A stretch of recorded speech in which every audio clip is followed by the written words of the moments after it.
Good evening and welcome to Legal Tech Live. I'm Nick Rishwing here with my co-host, Ivan E. Rakeland. And we're here tonight with Katya Alcantar and Kevin Gillespie of TextALawyer. And TextALawyer is a cool little app that they're working on. TextALawyer works with two mobile apps, one for lawyers and another one for customers. Customers are able to hire lawyers 24/7 from their smartphones for only $20.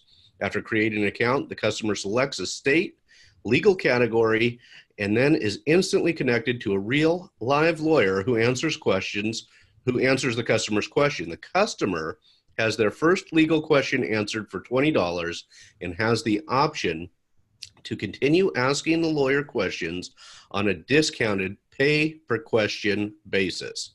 At the end of the interaction, say that again, Ivan? You ruined the intro. Oh no, we're doing the intro. Okay. We're doing it. And with that, I want to welcome Katya and Kevin. Thank you so much for being here with us tonight. Kevin, Katya, and bienvenidos. That was one intro, but it's not the best intro I've seen. The best intro I've seen is one that Kevin is about to do. Kevin, give us your pitch. Sure. Thank you for the introduction. We're very pleased to be on LegalTechLIVE. And so I guess without any more delay, I'll go into my pitch. Let's do it. Ever gotten a ticket you thought was bullshit? Or a family member got arrested and you wondered, what's next? If you didn't know how to get quick and affordable legal advice, you're not alone. According to justice.gov, 80% of all legal need goes unmet, a $300 billion market currently being ignored. Our primary target market is people who have difficulty connecting to an attorney. Their legal issues go unserved because they find lawyers expensive, difficult to contact, and the legal process intimidating. Our solution, TextALawyer. We are the world's fastest way to hire a lawyer because we simplify the process. Download our app, pick a state, choose a category, enter your question, and you're automatically connected to the highest rated lawyer available. Pricing is fixed, $20 to hire a lawyer for a quick chat. And follow-up questions are only $9. Apps are ready for launch. The right lawyer, right now. Nice. Outstanding. So for those of you that are big fans of Jason Calacanis, at Jason on the Twitters, you may have heard this either in attendance at launch. Where did you go to, Launch Scale? Yes. Just a few weeks ago, right? That's correct, last month. And then I saw you seized opportunity, right? He asked for somebody to pitch, and you bolted up on stage. Yeah, it was a first come, first serve opportunity. And so I actually showed up at 4 a.m. to make sure I would get the pitch. And I was first in line by almost 3 hours. So nice. Yeah. Early bird gets the win. I got to tell you this. That's the first time I've ever seen, I don't know if it was the whole interaction that you had on stage and he went into critiquing later. But that's like literally the most positive I've seen him say anything about a startup pitch. So kudos. Thank you. He's a tough nut to crack.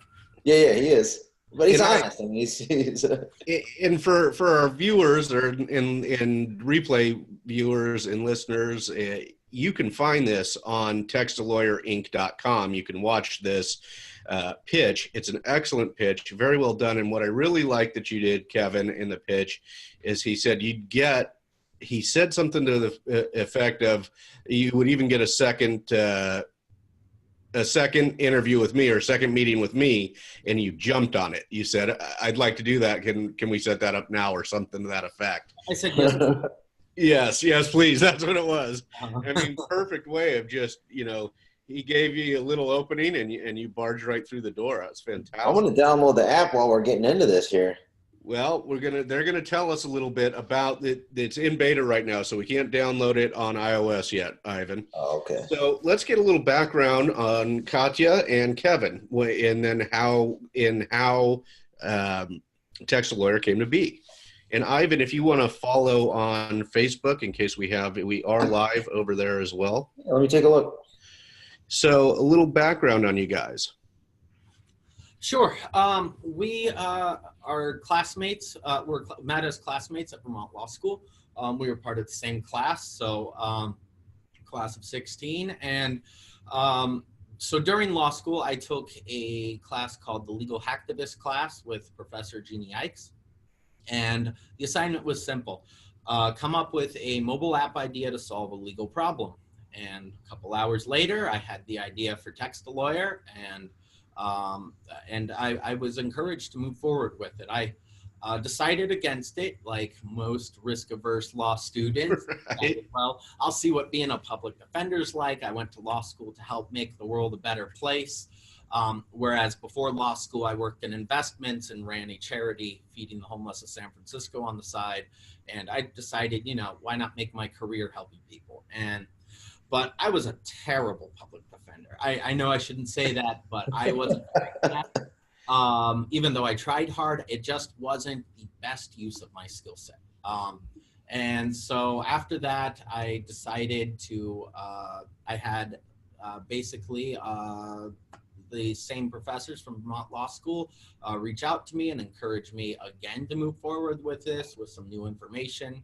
And at that point I said, okay, why not? I'll shoot for the stars and maybe I'll fall short and land on the moon. And so we've been in development now just a tad over a year and are currently entering beta and signing up lawyers and starting to record some data. And but I got to the point where I really needed some help, and maybe this is where I'll let you jump in. Yeah, so And please give us some background, and then when you came in to give some assistance to Kevin. yeah, so I'm originally from Texas, and met Kevin at Vermont Law School, and after I graduated, I went back to Texas and passed the bar and practiced for a little while, still practicing out of Texas. And out of the blue, he contacted me. Well, we've kept in touch, but contacted me about TextALawyer. And at first I was pretty skeptical. I had a lot of questions, but it was immediately apparent that he had done his homework. And so I said, okay. And I joined and I moved, packed up my husband and 4 pets, and quit my job and moved to Oregon to help out. And it's been really fun. Loving every minute of it. That's fantastic. Okay. Wow. What part of Texas? I moved from Houston, but originally from El Paso, and went to undergrad in Austin. And I'm from Houston and started undergrad in Lubbock at Texas Tech. Oh, wow. So from east to west. Yeah, That's right. We're all over the place. Ivan was recent. Are you done, or are you still in the Texas? So I used to be in the Texas National Guard in San Antonio. Oh, cool. Yeah. Oh, okay. Is that Fort Sam Houston? No, so Fort Sam Houston's nearby there, obviously, mostly an active base. I was on the Camp Bullis, Okay. northern part of San Antonio. Yeah. Very cool. So, guys, tell us a little bit about where you're at. We are in beta, and tell us a little bit about it. It's a $20 thing. Tell us from kind of the get-go where you're at in your product and how long till we can test it out on. We're both iPhone users, but give us a little insight there. Sure. I guess I'll start here with we are actually the holdup actually for the app stores is we don't want to launch just Android and then have to play catch up with iPhone. Like a lot of startups will launch one platform, and we think that it's better to wait a few more weeks and make sure that both platforms are ready to launch simultaneously, so that our very, very limited marketing budget is not wasted on half of people. Now, are you on test flight? Is that where it's at right now? I'm sorry? On the iOS, are you using test flight? No, I don't know what test flight is. So test flight is essentially a back-end program where you can publish it before publishing out to the like greater, broader public on iOS. Okay. So I it's think like beta testing, but you can open it up to other people to download it directly from Tesla Flight if you allow them to. I'm actually not sure how to answer that question. My CTO handles all that stuff. Got it. So well, obviously we our backgrounds are in, well, mine mostly business and her mostly law. So And so I would ask then, so who's the developer behind it? Is it in-house development, or are you outsourcing it? How are you doing the development? You want to handle this one? No, go ahead. Okay, that's fine. No, and feel free to split it up. Don't we're not asking, we're asking both of you. So It looks like that. Test flight. Okay. Looks like a Okay, flux we use capacitor. the one we have is called Beta through Crashlytics. Okay. But anyway, we're having this developed by a company based out of Beaverton, which is just I don't know, 5 miles from here, and Yeah. they only do mobile app development, Android and iOS, full native programming. And so they're handling the development, and the founder of that company, Rick Richard, is also involved on our team as our CTO. Okay. And that's over by Earth Class Mail, isn't it? the amount of things that Ivan knows are in certain locations, don't feel bad if you don't know what he's talking about.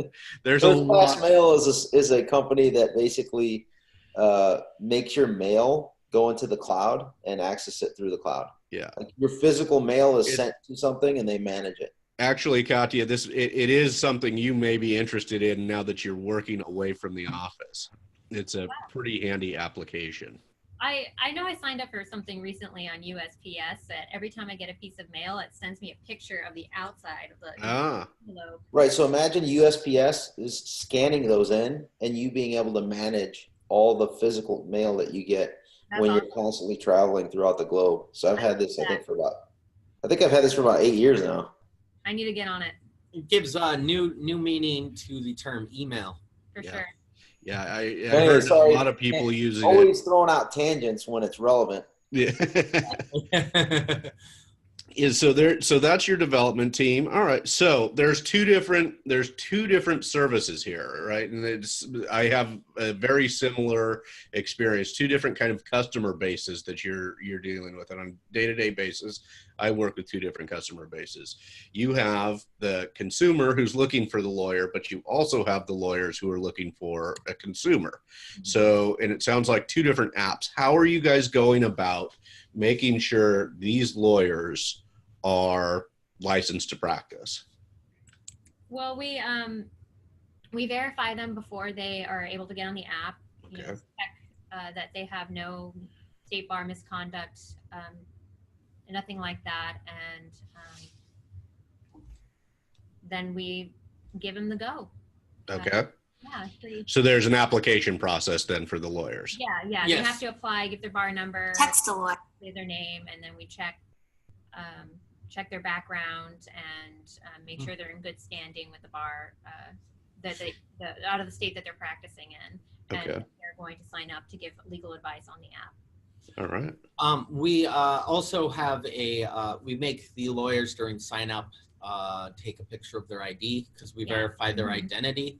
And so this is something that one of the reasons we're on a mobile app only is that every time the lawyers sign in, they have to take a selfie login photo that you and make sure that it's, not a paralegal or a law student or somebody else or a complete non-lawyer on there trying to make a quick buck. Right.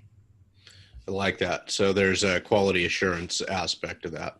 That's very cool. And is that a free application for the lawyers? Are they pay to be on the app? Actually, it's 100% free. We don't charge anything on the lawyer app ever. There's no payment API on there, nothing. Everything relating to charging and generating revenue occurs on the client app. Okay. All right. And then the client app, and Jason Kalkanis commented about this, and you made it very, very clear that it's $20 for the first question. Then there was a discounted rate for additional questions to the attorney. Correct. It's actually $9 for follow-up. So the first question is $20, and the breakdown on the price is that $15 is the attorney's fee, and then we charge $1 on every question as a software license fee, and then our other source of revenue is a $4 per attorney-client connection verification fee, because we even after they're signed up, we're checking their photos. We're also checking for negative bar action. We'll immediately revoke their login. Okay, excellent. And what are you guys doing by jurisdiction here? I think that would be, are you going to roll out to, or you guys are currently in Oregon, although sounds like license to practice in Texas as well. Are you going to roll out? And I'm going to ask Katya here because I want to give her a chance to answer a couple of questions. Are you rolling out to Oregon first? Yeah, we're launching in Oregon first for beta. It's strictly in landlord-tenant law, and then we plan to stagger adding additional states and categories. Maybe Washington. We'll see which states come next. Okay. And do you think there'll be an issue with the scalability aspect of going state by state or additional states? You think would your mass amount of your time be spent just on checking lawyers' credentials? Would that be the real time consuming aspect of it? Of scaling, I guess, is the credentials really the most time-consuming part of scaling? Yeah, we would have to hire associates to verify the attorneys. Initially, I'll be doing that all myself, and then we'll see how many associates we have to hire. Okay, all right. Yeah, I would imagine as things start ramping up, you could probably create an API back to, not even an API, but basically a search query within Oregon State Bar to determine somebody's legitimate or not. And depending on how they run their databases. I'm familiar with New York's. I'm certified in New York, but I'm not sure how Oregon does it. You can certainly check the individual state bars, and so we've identified that's probably the easier way. It's you only have 50 things to check instead of 1,000 or whatever. So good, yeah. You're going to focus on landlord-tenant, so fairly simple sort of legal matters, right? At first, just to kind of see where it goes, and then obviously there are much more complicated legal issues that can come up that they're definitely not going to be $9. Well, yeah, we'll start off with landlord-tenant. Sometimes, they can ask there's simple questions that can be answered, like, is my landlord supposed to fix the stairs outside my apartment that lead to my patio? Or if a situation warrants, if it's a complex legal issue, it warrants the client to hire an attorney, then the attorney can give their contact information and they can get connected later on down the line.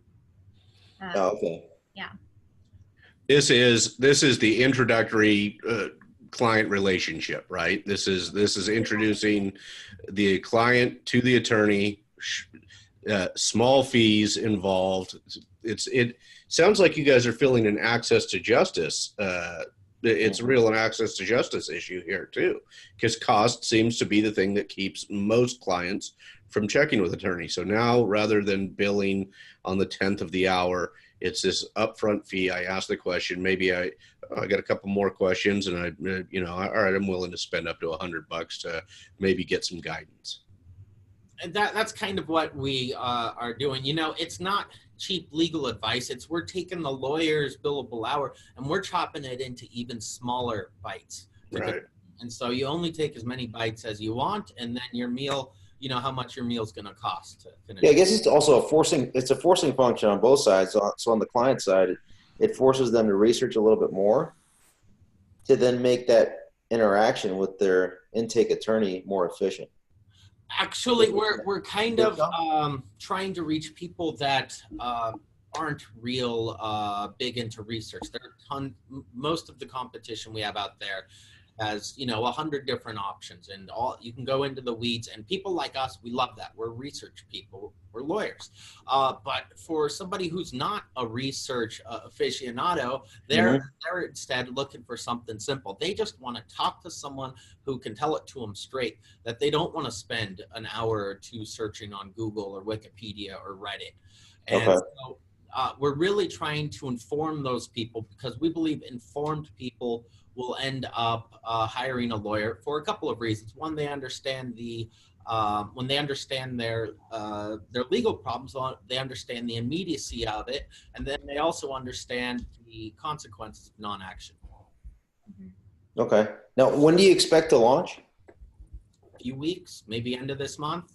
Oh, wow. Okay. Excellent. Depends on the app approval process. We just this evening got the latest build, and so we'll be testing it tomorrow. But it should. I mean, it's really close. So. Do you guys have, so we'll start with landlord tenant. What do you see as the net? Because I'm already picturing some areas where I see this applicable. What do you see as the next area of practice that you'd like to tack on? Possibly immigration, personal injury law. We're still talking about it. Or family. Family Those are the three. Those are the three.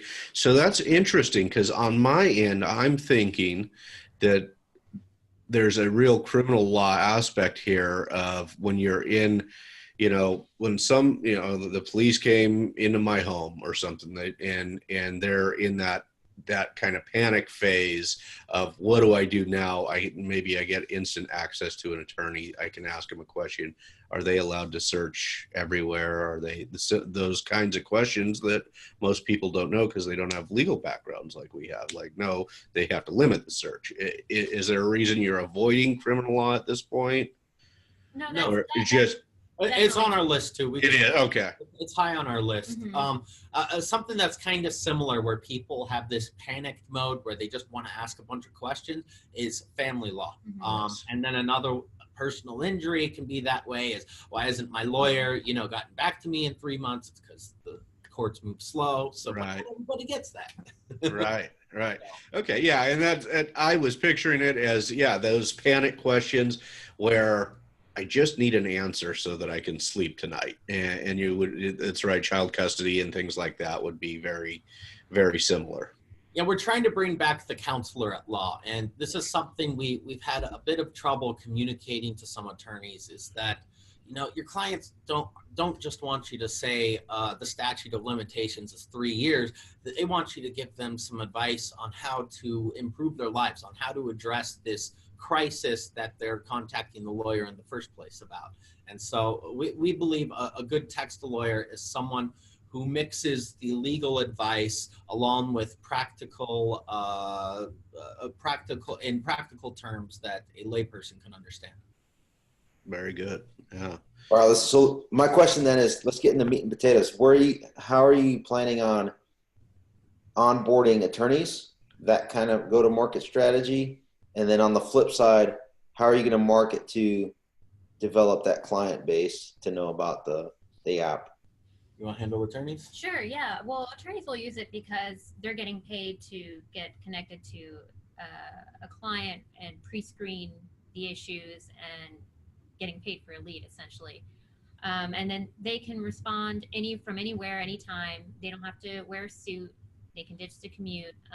For certain attorneys, this could be solo practitioners especially would find this desirable, and they can grow their client base. And and we don't charge attorneys to give out their contact info. One of the benefits of using the pre-screening process is the attorneys only give out their contact info if they want that person as a client. So some people they'll chat with, they'll say, ooh, this would be a bad client. And so they don't give their contact info out. And so and that's one of the benefits is, yeah, you're not going to make $300-400 an hour, but you can make some money using TextALawyer. And you can, the real benefit is you can basically get rid of your marketing budget and replace it with really, really high quality leads that you have pre-screened yourself rather than your paralegal. Yeah, and the other day I was talking to an attorney that signed up who was saying, you know, I like this because some of these questions are so simple, I can answer it really quickly and it'll be fun for me. And they don't have to make an appointment for initial consultation. They can avoid all that and all the hassle of scheduling. Very cool. And to give you an idea, we're not having issues on the supply side. I don't want to go into specific data until we are finishing beta, but this week alone, Katya has signed up 2 attorneys so far. So it's not like we don't have interest. You know what this feels like to me before? I know you want more meat and potatoes, Ivan, but I want to add this in. We've had in our county extensive cuts to it's not lawyer referral service, but it's the court appointed attorneys. There's been what they're paying for court appointed or anything like that. This could maybe fill that role if budgets are stretched, and those people who are used to that constant flow of volume from the court or from your local public defender or that type of service where they farm out certain number of cases to local attorneys, this might be able to fill some of that role for those attorneys who are used to that type of case. Or maybe they're answering questions at night. I've got some free time in the evening and I can answer some questions. Is there any part of the process that is it immediate response? Do you know, or you're going to connect somebody with an attorney and within 5 minutes they're going to respond? Actually, what we have is a system called we call it a self-calling waiting pool of attorneys. So it's a little bit like Uber, where to go online, an Uber driver has to be in their car with the engine turned on. And gotcha. We basically ask that lawyers, when they enter the waiting pool, that they're not going to be in a client meeting or on the phone, but that they're going to be able to actually answer this. So you could be sitting on the couch watching a movie with your Cheerios and do it, but you probably shouldn't be in a deposition. Right. Gotcha. Or in a federal courtroom where you don't have your phone. That would not be helpful. Yeah. Sorry to go into, Ivan, I'm sure you want to go back to your. Yeah, that's a question that I actually was going to ask too. So we're on the same sheet here. All right. And what about, have you, and again, you talked about, limited marketing budget. What are you seeing on the demand side from customers? Are you getting any feedback at this point? Are you able to get much feedback pre-beta? I've agonized over this, over the pricing point, over how to track clients down to the bright colors, trying to make it less intimidating, and removing lots of the choice is, let your lawyer figure it out after you get connected.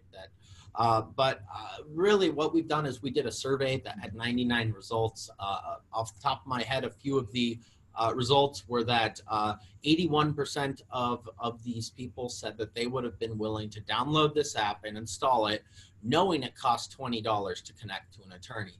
And then we, out of that 81% that said they would have used it, we had 56% of people said they would have used it 2 or 3 times, 26% said they would have used it once, and 16% said would have used it 4 or more times. So people would use it, and some of them like once a season. And then the other thing we think is going to be real big for customer acquisition is that of these 99 people that took our survey, 98 said that if they had a good experience, they would be recommending it to their friends and family. So the model we like is the Nextdoor app, how that spread like wildfire amongst neighbors. because it was something Word of neighbors mouth. could use. And so, this word of mouth effect is what we're hoping for. We just got to make a big enough splash to start a wave. See, I I've been like that thinking. you mentioned next door. Finally, someone mentions it. It's only been 38 episodes. No, I'm just saying generally in life. Yeah. Finally mentioning it. Hey, I think it's going to be a massively successful marketing tool because you can use it so geo fixated based on address. Obviously, I'm surprised it wasn't used as much even this election cycle, politically speaking, and then for even other use cases. That you bring up using the next door idea, Ivan. Is that how you'll do the jurisdictions based on the information that the client inputs on their location? Do they have to give you a zip code so that you know where? No, they No. pick a Pick state. a state, yeah. They Pick a state. And the reason why is imagine, somebody lives in New Jersey and works in New York, and they're in New Jersey at night, but they have an employment question about their New York employer. And so we don't want to do that. However, we have a feature built in because we don't think people are always going to pick the right state and category. Right. Anyway, so we have a reject feature with different options. You can reject someone because they're asking a too complicated of a question, or an ethical rejection like, hey, how do I commit the perfect murder? Or and then our third option is wrong state or category. And in that case, the lawyer, when they discover it's the wrong state or category, actually chooses the right state and category for that client and ships them on their way. Okay.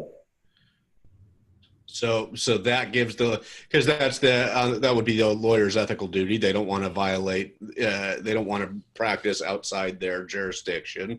So then they ship somebody off. It almost self quality assurance right there. It's sort of built in to let the lawyer do the quality assurance. Right. That's interesting. Ivan, I see you thinking very deeply. No, I get it. I mean, I get I'll have to wait, just like everybody else, to see how the app looks, to see how the flow goes between downloading the app, the sign in. I'm sure you have a Facebook login.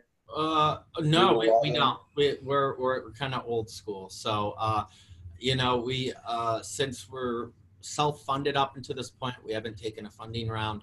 That answers my next several questions. Thank you. Great. So yeah, we're not anticipating any type of investor funding until we have some good traction in beta, which is a stronger negotiating position. Right. So I noticed you're not on AngelList. Are you on any other platform to kind of just get your name out there in preparation for a potential raise? They are on LegalTechLIVE, Ivan. So well, that's self-explanatory. They may not need AngelList. We're on Gust. That's what I didn't. Usually, I don't look at Gust if you're not on AngelList, so that's good.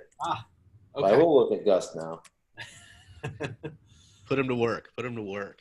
What do you guys see in the next 6 months for TextALawyer?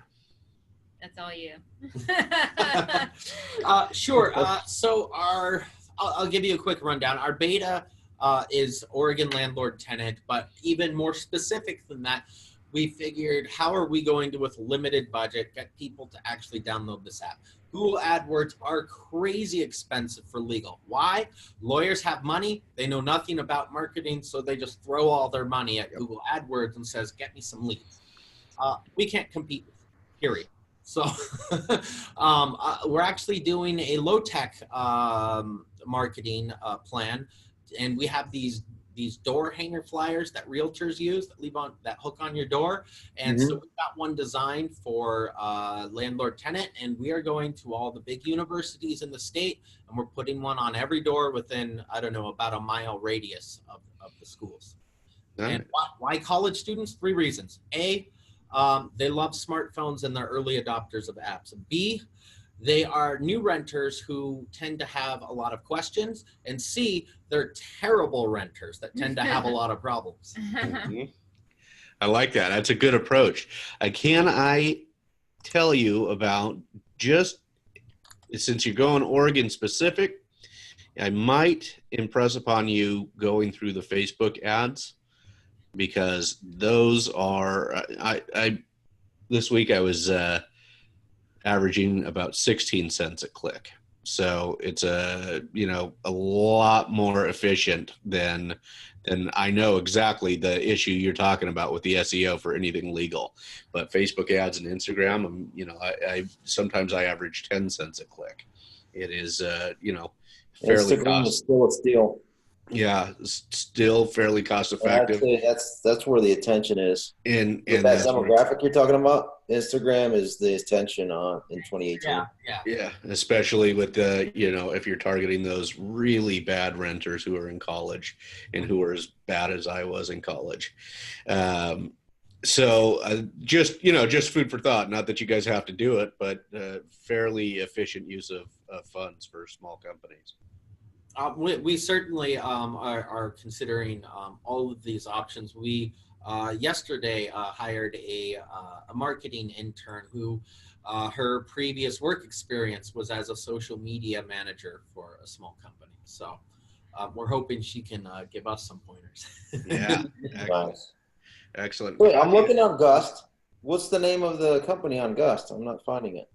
I had one of the angels that mentors us said the same thing. I guess for somebody who's in tech, I'm a little bit tech challenged sometimes, and so I get it. I mean, you're still learning the whole. Publish it somehow, I guess, was the problem we ran into before, was that I said I chose it to publish, but other people aren't seeing it. Who knows? Okay. But they could get their listed on, what do you think, Ivan? It should be on AngelList. They should be on Product Hunt, maybe Crunchbase, those items. I mean, if you're going to choose one, either Gust or AngelList is fine. Okay. I'd say. So Katya, you hold a very coveted position. I think that you're probably, maybe you're unaware of it, maybe you are aware of it, but women in legal tech are very underrepresented. And so are you getting out there and promoting the company and getting to know people in legal tech? Yeah. Because the area, the sector definitely needs women. Yeah, I am. I've joined a couple of organizations for women in tech, PDX, women in tech, and I'm going to go to events and network and talk to other women who are leaders in the industry. And I know, I'm also Hispanic, and so there's only 1% of us in tech. Yeah. Of women in tech. So I'm interested in getting connected with that community because, desperate need. There's a desperate need there. And Kevin and I, when he told me, I was like, yeah, we got to have her on, because I think Kristen Sonde of Paladin put out a legal tech female founders list, a total of, I think, 50 women that she was in, and they were able to find a few more. People started giving names, but it is the area is in desperate need of female founders and female voices. So I'm glad you're here tonight to share with us, and I hope you take the leadership reins in that area. Thank you. Well, I'm happy to be here, and thank you for inviting us. Oh, our pleasure. Ivan, follow-ups? No, I'm pretty excited. I mean, I want to echo what Nick's saying, but I'm just excited and waiting for the app at this point. Yeah. I get it. I understand what it's going to do. And it can be fun too, if you're having I sometimes have some, I guess, I'll argue with somebody, debate with somebody about what's legal, what's not, or, random things like that. If you're at a bar and you want to argue with a friend about that, you can text a lawyer. So, right. Oh, okay. Yeah. TextALawyer trivia night. No, I'm seeing some marketing, some real gamification here for the potential Right. marketing. Yeah. No, one thing, I guess I have a comment, not so much a question, is that so LinkedIn does a really good job, obviously, listing people's professions, and it's usually fairly accurate, unlike most of these other social media platforms. So that might be a good venue to bring on and onboard more attorneys by essentially just reaching out. I know depending on what level of LinkedIn you have, you can DM up to 10, 15 plus individuals if you're not connected, to kind of let them know about it. You know, Yeah. do a post, tag people. Usually, because I think LinkedIn is still in its infancy in terms of spamification, as I like to call it. And so people will usually still respond in a fairly short period of time. You can basically just say, hey, can I get your take on it? And then by asking somebody to take a look at it, Yeah. it gets it on their radar. You know, it's funny that you mentioned that because I did that today with a friend of mine. LinkedIn sent me an email saying, hey, this LinkedIn friend just joined this firm and they're doing immigration law. So I sent him a quick message and I was like, hey, you know, we're going to have an immigration category soon on TextALawyer. And he responded and he was interested. So that's a great recommendation to continue that route. You guys are on it. I mean, just how you did your pitch. I mean, you got the hustle, you got the work ethic, obviously, and it's just a matter of just Ivan is when I joined. That's what I kept. You know, I have so many questions for Kevin. I'm like, well, what about this? What about that? And he had responses and answers. I'm like, oh God, this guy like really thought about everything. I'm like, what am I here for? General counsel, you got it covered.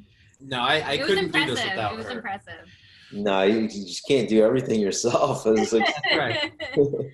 He's going to be refining that pitch as good as it is. He's going to be refining that pitch for a while. So he really needs your backup.